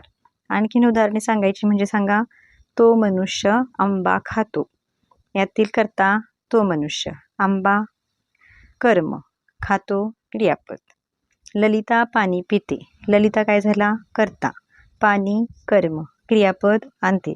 ललिता आणते म्हटलं, पण काय आणते, त्यात कर्माची गरज आहे की पाणी आणते, दूध आणते, काय आणते ते कळायला हवं. म्हणजे इथं कर्माची गरज आहे. म्हणून तुम्हाला सांगायचा उद्देश काय, ही आणखीन उदाहरणे मी दिलेली आहेत. म्हणजे ज्या क्रियापदाचा अर्थ पूर्ण करण्यासाठी कर्माची गरज लागते तिथं सकर्मक कर्तरी प्रयोग होतो. अशा प्रकारे आपण अत्यंत महत्त्वाचे काय सोडवले आहेत प्रश्न. भाग 2मध्ये ह्याच्या पुढचे प्रश्न पाहायला विसरू नका, तेही अत्यंत महत्त्वाचे असणार आहेत. आणि तुम्हाला येत्या TETमध्ये 27 ते 28 मार्क्स या दोन्ही व्हिडिओतून मिळणार, हे मात्र नक्की. तुमची एक्झाम झाल्यानंतर प्रश्न ह्यापैकी होते की नाही हे नक्की कळवा. धन्यवाद. All the best. परीक्षेच्या दृष्टीने अत्यंत महत्त्वाचे प्रश्न जे इतर स्पर्धा परीक्षांमध्ये अनेक वेळा विचारले गेलेले आहेत, असे प्रश्न आपण पाहणार आहोत. तर पहा, हे प्रश्न तुम्ही पाठच करून ठेवायचे आहेत, कारण अशाच प्रकारचे प्रश्न वारंवार विचारण्यात आलेले आहेत. चुकीची जोडी कोणती, त्याचा क्रमांक लिहा. योगो जोशी, वहिनीच्या बांगड्या, विनोबा भावे, गीता रहस्य, शंकरराव खरात, तराळ अंतराळ, चिवी जोशी, एरंडाचे गुऱ्हाळ. आणि पहा, याचे योग्य उत्तर येणार आहे पर्याय क्रमांक 2, विनोबा भावे. कारण यांनी गीता रहस्य न लिहिता गीताई हे पुस्तक लिहिले आहे. पुढचा प्रश्न पहा, श्यामची आई, साने गुरुजी, कऱ्हेचे पाणी, आचार्य अत्रे, स्वामी रणजित देसाई, गीताई लोकमान्य टिळक. आणि याचे योग्य उत्तर येणार आहे गीताई लोकमान्य टिळक. का सांगा, कारण गीताई हे पुस्तक विनोबा भावे यांनी लिहिलेले आहे आणि लोकमान्य टिळकाने कोणते लिहिलेले आहे, गीता रहस्य. पुढचा प्रश्न, तराळ अंतराळ शंकरराव खरात, माझी जन्मठेप महात्मा गांधी, कृष्णा काठ यशवंतराव चव्हाण, एक झाड दोन पक्षी विश्राम बेडेकर. तर ही आत्मचरित्रे आहेत. तर पहा, महात्मा गांधी माझी जन्मठेप असे न येता या महात्मा गांधींच्या ठिकाणी कोण यायला पाहिजेत? विनायक दामोदर सावरकर. त्यामुळे पर्याय क्रमांक 2 हे या प्रश्नाचे काय आहे? योग्य उत्तर आहे. म्हणजे यातील ही चुकीची जोडी आहे. माझी जन्मठेपसाठी काय हवे? विनायक दामोदर सावरकर. नेक्स्ट प्रश्न पहा, ज्ञानेश्वर ओवी, रामदास दासबोध, व्यास महाभारत, वाल्मिकी रामायण. आणि यातील चुकीची जोडी कोणती आहे? ज्ञानेश्वर ओवी. श्रीमान योगी रणजित देसाई. पहा, यातील ही चुकीची जोडी आपल्याला ओळखायचं आहे. श्रीमान योगी ही कादंबरी रणजित देसाई, तराळ अंतराळ शंकरराव खरात, काळे पाणी विदा सावरकर, छावा बाबासाहेब पुरंदरे. आणि याचे योग्य उत्तर आहे, म्हणजे चुकीची जोडी आहे छावा बाबासाहेब पुरंदरे. कारण छावा ही कादंबरी कोणी लिहिलेली आहे? शिवाजी सावंत. ही एक ऐतिहासिक कादंबरी आहे. पुढचा प्रश्न, नारायण मुरलीधर गुप्ते, कवी बी ह्या टोपण नावे पहा. लेखक व त्यांची टोपण नावे.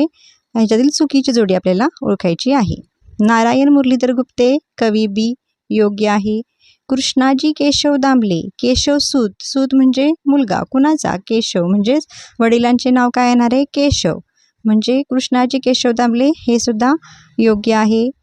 गो वी करंदीकर, गोविंदाग्रज हे चुकीचं आहे. विष्णू वामन शिरवाडकर, कुसुमाग्रज ही सुद्धा जोडी योग्य आहे. मग चुकीची जोडी कोणती होणार आहे? पर्याय 3, गो वी करंदीकरला गोविंदाग्रज येत नाही. गोविंदाग्रज हे राम गणेश गडकरी यांचे काय आहे? कवितेसाठीचे टोपण नाव आहे. आणि त्यांचे विनोदी लेखन त्यांनी कोणत्या नावाने केलेले आहे? बाळकराम. श्री दिवाकर हे कोणत्या साहित्य प्रकाराबद्दल प्रसिद्ध आहेत? नाटक, कथा, नाट्यछटा, कादंबरी. आणि याचे योग्य उत्तर येणार आहे पर्याय 3, नाट्यछटा. यांचं आणखीन एक नाव त्यांना नाट्यछटाकार सुद्धा म्हणून प्रसिद्ध ते आहेत. पुढचा प्रश्न पहा, कऱ्हेचे पाणी हे आत्मचरित्र कोणाचे? आणि याचे योग्य उत्तर येणार आहे पर्याय 4, प्र के आत्रे. विष्णू वामन शिरवाडकर कोणाचे नाव आहे? कवी बी, माधव जुलियन, समर्थ रामदास की कवी कुसुमाग्रज. आणि योग्य उत्तर आहे पर्याय 4, कवी कुसुमाग्रज. नेक्स्ट पहा, बालकवी हे खालीलपैकी कोणाचे नाव? कृष्णाजी केशव दामले, ग दी माडगुळकर, त्र्यंबक बापूजी ठोंबरे की राम गणेश गडकरी. आणि आपल्या या प्रश्नाचे योग्य उत्तर येणार आहे पर्याय 3, त्र्यंबक बापूजी ठोंबरे. नेक्स्ट प्रश्न पहा, आरती प्रभू हे कोणाचे टोपण नाव आहे? हा प्रश्न TET मध्ये रिपीट झालेला आहे. चित्र खानोलकर, ची जोशी, यगो जोशी, कुसुमावती देशपांडे. आणि योग्य उत्तर आहे पर्याय 1, चिंतामणी त्र्यंबक खानोलकर यांचे टोपण नाव आहे आरती प्रभू. त्यानंतरचा नेक्स्ट प्रश्न पहा, पुस्तकाचे नाव दिले आहे, त्याच्या लेखकाचे नाव आपल्याला ओळखायचे आहे. पुस्तक आहे ययाती. ययाती ही कादंबरी दिलेली आहे. पर्याय आहेत नासी फडके, वि स खांडेकर, प्र के आत्रे आणि द मा मिरासदार. आणि आपल्या या प्रश्नाचे योग्य उत्तर होणार आहे पर्याय 2, वि स खांडेकर. पहा, यांना ज्ञानपीठ क्षेत्रातील पहिला पुरस्कार मिळाला होता. तर 1974 साली यांना ज्ञानपीठ पुरस्कार मिळालेला आहे. नेक्स्ट प्रश्न पहा, केशव सूत हे टोपण नाव कोणाचे? याचे योग्य उत्तर तुम्हाला माहिती आहे. केशव सूत. सूत म्हणजे मुलगा. केशवचा मुलगा. पर्याय क्रमांक 4, कृष्णाजी केशव दामले. आता पहिला जो पर्याय आहे प्र के आत्रे यांचं टोपण नाव आहे, सांगा काय? केशव कुमार. गीताई हे पुस्तक कोणी लिहिले? हा सुद्धा प्रश्न TET मध्ये रिपीट झालेला आहे. पर्याय 1, विनोबा भावे हे याचे योग्य उत्तर आहे. खालील पुस्तकाचे लेखक किंवा कवी कोण किंवा कोणते? पडघवली असे नाव आहे. आणि पर्याय आहेत महादेव शास्त्री जोशी, जयवंत दळवी, गोनी दांडेकर, गदी माडगुळकर. आणि योग्य उत्तर येणार आहे पर्याय 3 गोनी दांडेकर. अशा प्रकारे आपण अत्यंत महत्त्वाचे रिपीटेड प्रश्न पाहिलेले आहेत. व्हिडिओ आवडला लाईक, शेअर अँड सबस्क्राईब करा. तुमच्या मित्रमैत्रिणींना शेअर करा. All the best. थँक्यू. परीक्षेच्या दृष्टीने अत्यंत महत्त्वाचे प्रश्न आपण पाहत आहोत. तर पहा, पुढील पर्यायातून शुद्ध शब्द ओळखा. पर्याय आहेत मिश्किल, मिस्किल, मिश्किल, मिस्किल. तर पहा, उत्तर येणार आहे पर्याय क्रमांक 2 मिस्किल. नंतरचा प्रश्न पहा, दिलेल्या शब्दाचे विशेषण ओळखा. तर पहा, शब्द आहे काही. विशेषण हा इम्पॉर्टंट टॉपिक आहे. यावर पूर्ण आपण जे क्वेश्चन पेपर पाहिले आहे त्यामध्ये जुन्या क्वेश्चन पेपरमध्ये विशेषणावरती प्रश्न आलेले आहेत. तर काही ह्या शब्दाचे विशेषण येते अनिश्चित संख्या विशेषण पर्याय क्रमांक 1. संख्या विशेषणाचे पर्याय प्रकार कोणते, त्यानंतर त्याचे पोट प्रकार कोणते, या सर्वांचा तुम्हाला अभ्यास करायचा आहे. मुख्य प्रकार आहेत विशेषणाचे 6. गुण विशेषण, संख्या विशेषण, सार्वनामिक विशेषण, नामसाधित विशेषण, धातुसाधित विशेषण आणि अव्ययसाधित विशेषण. तर त्यातील तुम्हाला काय करायचं आहे की मुख्य जे प्रकार आहेत त्यातील त्यांचे पोट प्रकार यावर त्यांची उदाहरणे सुद्धा अभ्यासायची आहेत. नेक्स्ट पहा, इतका याचं सुद्धा काय ओळखायचं आहे आपल्याला, विशेषण ओळखायचं आहे. आणि याचं योग्य उत्तर येणार आहे पर्याय क्रमांक 2 अव्ययसाधित विशेषण. पुढचा प्रश्न पहा, रडका. रडका याचे सुद्धा आपल्याला विशेषण ओळखायचे आहे आणि याचे योग्य उत्तर येणार आहे पर्याय क्रमांक 2 धातुसाधित विशेषण. धातुसाधित विशेषण म्हणजे काय व ती विशेषणे कशी बनतात याचा सुद्धा तुम्ही अभ्यास करून घ्यायचे आहे. रड, बस, उठ, हस याला जेव्हा प्रत्यय लागून विशेषणे बनतात त्यांना म्हणतात धातुसाधित विशेषणे. पुढचा प्रश्न पहा, खालील वाक्यातील शब्दयोगी अव्ययाचा प्रकार ओळखा. सायंकाळी मुले घराकडे गेली. सायंकाळी मुले घराकडे गेली. आता शब्दाला लागून काय आले, घराकडे. कडे हे शब्दयोगी अव्यय आलेला आहे. तर तो कोणता आहे, हेतुवाचक, तुलनावाचक, स्थलवाचक की गतिवाचक? तर हा आहे स्थलवाचक पर्याय क्रमांक 3. नेक्स्ट पहा, सचिन कठोर मेहनतीमुळे यशस्वी झाला. आणि याचे योग्य उत्तर काय येईल सांगा, पर्याय क्रमांक 1 कारणवाचक. कारण त्याने कठोर मेहनत केली त्यामुळे तो काय झालेला आहे, यशस्वी झाला आहे. पंचांनी भारताविरुद्ध निर्णय दिला. पर्याय हेतुवाचक, तुलनावाचक, कारणवाचक की विरोधवाचक? आणि याचे योग्य उत्तर येणार आहे विरोधवाचक पर्याय 4.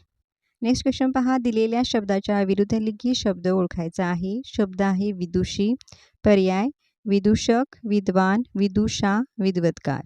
आणि योग्य उत्तर आहे पर्याय 2 विद्वान. नेक्स्ट पहा,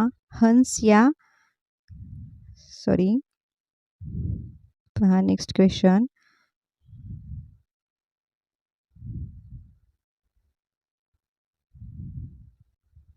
हंस या शब्दाची विरुद्धलिंगी शब्द आपल्याला ओळखायचा आहे. हंस, हंसी पर्याय क्रमांक 1. नेक्स्ट, दिलेल्या शब्दाचे अनेकवचन ओळखा. शब्द आहे हार. हारचे अनेकवचन हारच होते त्यामुळे पर्याय 2 हे आपले योग्य उत्तर येणार आहे. तळे या शब्दाचे काय करायचं आहे आपल्याला, अनेकवचन करायचं आहे. आणि पर्याय आहे तळ्या, तळी, तळी, तळवे. आणि योग्य उत्तर आहे पर्याय 3 तळी. नेक्स्ट, जळू याचे अनेकवचन ओळखायचं आहे. पर्याय आहे जळा, जळ्या, जळुवा की जळवा. आणि योग्य उत्तर येणार आहे पर्याय 4 जळवा, जळू, जळवा. आता खालील शब्दाचे वचन बदलायचे आहे आणि तुम्हाला सांगायचे आहे की खारीकसाठी अनेकवचन शब्द कोणता येणार आणि जीभसाठी अनेकवचन शब्द कोणता येणार. याचे उत्तर नेक्स्ट व्हिडिओच्या सुरुवातीला मी तुम्हाला देईन. थँक्यू.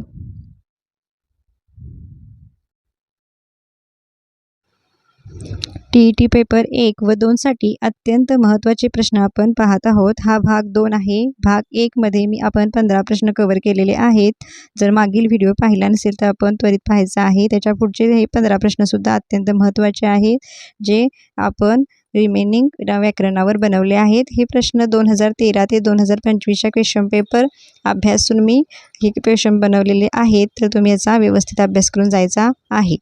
तर पहा प्रश्न काय आहे. वाक्याच्या शेवटी तपशील द्यायचा असल्यास कोणते विरामचिन्ह वापरावे?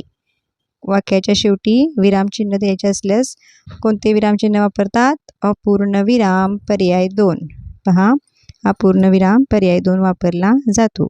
तर पूर्ण विराम केव्हा वापरला जातो? जो पर्याय 1 आहे. पूर्ण विराम केव्हा वापरला जातो? वाक्य पूर्ण झाले हे दाखवण्यासाठी पूर्ण विराम वापरला जातो. पर्याय 3 पहा, अर्धविराम. अर्धविराम केव्हा वापरतात? तर दोन छोटी वाक्ये जेव्हा उभ्यानुव्य अव्ययाने जोडतात तेव्हा अर्धविराम वापरतात. त्यानंतरचा चौथा पर्याय जो आहे तो आहे स्वल्पविराम. तर स्वल्पविराम केव्हा वापरतात? तर एकाच जातीचे शब्द लागोपाठ आल्यास काय वापरतात? स्वल्पविरामाचा उपयोग केला जातो. आणि कशासाठी? हाक मारताना नावापुढे. उदाहरणार्थ, मुलांनो इकडे या, असं हाक मारते वेळी काय वापरतात? स्वल्पविरामचा वापर केला जातो. चला पुढचा प्रश्न पाहूयात. खालील वाक्यात कोणते विरामचिन्ह दिलेले नाही? बघा, इथं एक वाक्य दिलेलं आहे. सुधीर म्हणाला, अभव केवढा मोठा हत्ती. यामध्ये एक विरामचिन्ह द्यायचे राहिले आहे, ते आपल्याला शोधायचे आहे. तर पहा, या ठिकाणी काय हवे होते? सुधीर म्हणाला. सुधीर म्हणाला नंतर काय हवा होता? स्वल्प विराम. काय हवा होता? इथं पहा, सुधीर म्हणाल्यानंतर या ठिकाणी असा स्वल्पविराम असा बघा स्वल्पविराम असायला हवा होता. सुधीर म्हणाला, अबब केवढा मोठा हत्ती. म्हणजे या ठिकाणी कशाची गरज होती? स्वल्पविरामाची गरज होती. ते त्यांनी देण्यास तिथं चुकलेलं आहे. त्यामुळे आपलं उत्तर येणार आहे पर्याय 4 स्वल्पविराम. पुढचा प्रश्न पहा. अशुद्ध शब्द ओळखायचे आहेत. पर्याय आहेत ज्येष्ठ, दुर्मिळ, विशिष्ट, सुज्ञ. आणि अशुद्ध शब्द आहे पर्याय 3 विशिष्ट. तर इथं या ठिकाणं विशिष्ट हा शब्द चुकलेला आहे. नेक्स्ट पहा, अशुद्ध शब्द ओळखायचा आहे. शारीरिक, पीक पाणी, सामुदायिक, संयुक्तिक. तर या ठिकाणी शारीरिक हा शब्द शुद्ध आहे, पीक पाणी शुद्ध आहे, सामुदायिक सुद्धा हा शुद्ध शब्द आहे. ह्या ठिकाणी चुकलेला आहे संयुक्तिक. तर या ठिकाणी जो अनुस्वार आलेला आहे तो या ठिकाणी अनुस्वार येत नाही, तेव्हा हा शुद्ध शब्द बनतो. त्यामुळे या ठिकाणी त्यांनी अनुस्वार दिल्यामुळे हा शब्द काय बनलेला आहे? अशुद्ध बनलेला आहे. आणि हेच आपलं काय येणार आहे? पर्याय क्रमांक 4 आपलं उत्तर येणार आहे. बाकीचे हे शुद्ध शब्दांचा सुद्धा अभ्यास करा आपण. शारीरिकसाठी बघा, पहिल्या रला दुसरी विलांटी येते आणि दुसऱ्या रीला पहिली विलांटी येते. पीक पाणीमध्ये पहा, पीक पाणीमध्ये पला दुसरी विलांटी येणार आहे. तर सामुदायिकमध्ये मला पहिला उकार आणि यला पहिली विलांटी येणार आहे. आणि संयुक्तिकमध्ये सवर अनुस्वार येत नाही. तसेच वरील सुद्धा ज्येष्ठ कसं लिहिलेलं आहे, दुर्मिळ, सुज्ञ कसं लिहिलेलं आहे ते पाहून घ्या. नेक्स्ट पहा, समर या शब्दाला कोणता समानार्थी शब्द नाही? समर. आणि पर्याय आहेत सुंदर, युद्ध, रणांगण, संग्राम. सॉरी बघा, पहिला पर्याय जो आहे हा आहे ॲक्च्युली काय पाहिजे होता? संगर. काय आहे तो? संगर. संगर, युद्ध, रणांगण, संग्राम. आणि योग्य उत्तर येणार आहे रणांगण. हा याला समानार्थी शब्द समरला नाही. रणांगण म्हणजे युद्धभूमी. रणांगण म्हणजे काय? युद्धभूमी. बाकी संघर्ष, संग्राम, युद्ध म्हणजे समर. नेक्स्ट पहा, टंचाई या शब्दाच्या विरुद्धार्थी शब्दाचा योग्य पर्याय क्रमांक लिहा. टंचाई म्हणजे काय? टंचाई म्हणजे कमतरता, उणीव. तर या ठिकाणी पर्याय येणार आहे याचा विरुद्धार्थी शब्द विपुलता, पर्याय 4. नेक्स्ट पहा, चरपटपंजरी या अलंकारिक शब्दाचा अर्थ खालीलपैकी कोणता? पर्याय आहेत अर्थाविना पाठांतर, लांबत जाणारे काम, वायफळ बडबड, खडरपट्टी काढणे. काय म्हटलेले आहे, या ठिकाणी लांबत जाणारे काम असावं. तर चरपट-बंजर या अलंकार शब्दाचा अर्थ होणार आहे वायफळ, बडबड किंवा निरर्थक बडबड. लांबत जाणारे काम म्हणजे मारुतीचे शेपूट. आणि अशा प्रकारे हे काय आहेत, ह्या चरपट-बंजरीचा अर्थ काय होणार आहे, वायफळ बडबड. नेक्स्ट प्रश्न पाहूयात. त्रिशंकू या अलंकारी शब्दाचा अर्थ काय? 3 कोणांचा समूह, धड ना इकडे ना धड तिकडे, तिन्ही ठिकाणी असणे, त्रिकोणी आकाराचा चेंडू. आणि त्रिशंकू याचा योग्य अर्थ येणार आहे पर्याय 2, धड ना इकडे धड ना तिकडे. शब्दसमूहाबद्दल योग्य शब्द निवडा. घोडे बांधण्याची किल्ल्यातील जागा. काय म्हटलेलं आहे, घोडे बांधण्याची किल्ल्यातील जागा, याला म्हणतात पागा. काय म्हणतात, पागा. पर्याय 2. आणि फक्त विचारले घोडे बांधण्याची जागा तर तबेला, आणि तबेलासुद्धा येऊ शकतो. किल्ल्यातील जागा स्पेसिफिक म्हटले की त्याचं उत्तर येणार आहे पागा. त्या जमिनीत पीक येत नाही अशी जमीन, म्हणजे ज्या जमिनीत पीक येत नाही अशा जमिनीला काय म्हणतात, तर त्याला खडकाळ जमीन असे म्हणतात. नेक्स्ट पहा. खालील समान अर्थाचे वाक्यप्रचार कोणते? प्रतिज्ञा करणे, कच खाणे, विडा खाणे, निषेध करणे, विडा उचलणे, राष्ट्रगीत म्हणते. पर्याय आहेत अ, ई, क, अ, ई आणि क, ई, म्हणजे दीर्घ ई एकदा आणि ऱ्हस्व ई आहे. तर पहा, या ठिकाणी काय येणार आहे, विडा उचलणे म्हणजे प्रतिज्ञा करणे 1 आणि विडा उचलणे 1, अ आणि ई. अ आणि ई कुठलं, पर्याय क्रमांक 2 हे याचे, पर्याय क्रमांक 3 हे याचे योग्य उत्तर येणार आहे. या ठिकाणी जे ई आहे ते इथं दीर्घ ई आहे. नेक्स्ट पहा. खालीलपैकी समान अर्थाचे वाक्यप्रचार कोणते?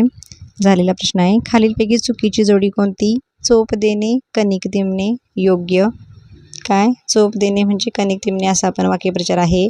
कानाडोळा करणे, दुर्लक्ष करणे हे पण योग्यच आहे. गट्ट करणे, अबोला धरणे हे चुकीचं आहे. आग लावणे, भांडण लावणे हे योग्य आहे. म्हणजेच जोडी चुकीची कोणती आहे, पर्याय 3, आणि तेच आपलं काय असणार आहे उत्तर. खाली दिलेल्या 4 पैकी एक म्हण आहे, ती ओळखून त्या म्हणीचा क्रमांक लिहायचा आहे. म्हणजेच म्हण ओळखायची आपल्याला. तर पहा, 4 पैकी एक म्हण आहे, बाकी सर्व काय आहेत वाक्यप्रचार. वराती मागून घोडे, जिभेला हाड नसणे, धारातीर्थी पडणे, सापाला दूध पाजणे. आणि योग्य उत्तर आहे वराती मागून घोडे ही आहे म्हण. पर्याय 1. खालीलपैकी कोणत्या वाक्यातील पक्ष या शब्दाचा अर्थ पंधरवडा या अर्थाने आला आहे? पहा, पंधरवडा म्हणजे 15 दिवसांचा समूह. शनिवार वाड्यावर सर्वपक्षीय सभा भरली, यामध्ये काय नाही. श्रीकृष्णाचा जन्म श्रावण मध्य पक्षात झाला. श्रीकृष्णाने पांडवांचा पक्ष स्वीकारला. झाडावर पक्ष्यांचा थवा बसला. आणि योग्य उत्तर काय येणार आहे, श्रीकृष्णाचा जन्म श्रावण मध्य पक्षात झाला. पर्याय क्रमांक 2. श्रावण मध्य पक्षात, इथं मध्य झालेला आहे, मध्य पक्षात झाला. पर्याय 2 हे याचे योग्य उत्तर आहे. नेक्स्ट पहा. वार्षिक, दैनिक, पंचवार्षिक, षण्मासिक, त्रैमासिक, पाक्षिक, मासिक, साप्ताहिक आणि द्विमासिक ही प्रसिद्ध पत्रके जे आहेत ती प्रसिद्धीक्रमाने लावल्यास मध्यभागी कोणते येईल ते सांगायचं आहे. तर पहिल्यांदा काय येणार आहे पहा, पहिल्यांदा येणार आहे दैनिक. त्यानंतर काय येणार आहे, दैनिक नंतर पहिल्यांदा तरी ते बघा दैनिक नंतर पाक्षिक म्हणजे 15 दिवसाने, नंतर मासिक म्हणजे महिन्याने प्रसिद्ध होणारे, नंतर द्विमासिक म्हणजे 2 महिन्याने प्रसिद्ध होणारे, त्यानंतर त्रैमासिक म्हणजे 3 महिन्याने प्रसिद्ध होणारे, नंतर षण्मासिक म्हणजे 6 महिन्याने प्रसिद्ध होणारे, त्यानंतर वार्षिक किती महिन्याने, वार्षिक वर्षाने प्रसिद्ध होणारे, आणि शेवटी येते पंचवार्षिक. या बघा दैनिक नंतर साप्ताहिक राहिले, दैनिक नंतर दररोज प्रसिद्ध होणारे, नंतर साप्ताहिक किती 7 दिवसांनी प्रसिद्ध होणारे, नंतर आहे पाक्षिक. आता मध्ये कोणतं आले पहा, 3 4 5, 1 2 3 4 5, 1 2 3 4 5, म्हणजे द्विमासिक ह्याचे योग्य उत्तर येणार आहे पर्याय 4. अशा प्रकारे आपण अत्यंत महत्त्वाचे प्रश्न TETच्या दृष्टीने पाहिले आहेत. तर भाग 13 व 14 तुमच्यासाठी खूप महत्त्वाचा आहे. जर तुम्ही भाग 13 पाहिला नसेल म्हणजे मागील व्हिडिओ तोही पहा, त्याची लिंकही मी डिस्क्रिप्शन बॉक्समध्ये देऊन ठेवीन ते, आणि हा व्हिडिओ तुम्ही जोडून पहा. याच्यातीलच प्रश्न तुम्हाला येणार आहेत की शब्द बदल होतील, पण प्रश्न तुम्हाला असेच येणार आहे 100%. तुम्ही याचा अभ्यास करा. तर ऑल दी बेस्ट. थँक्यू.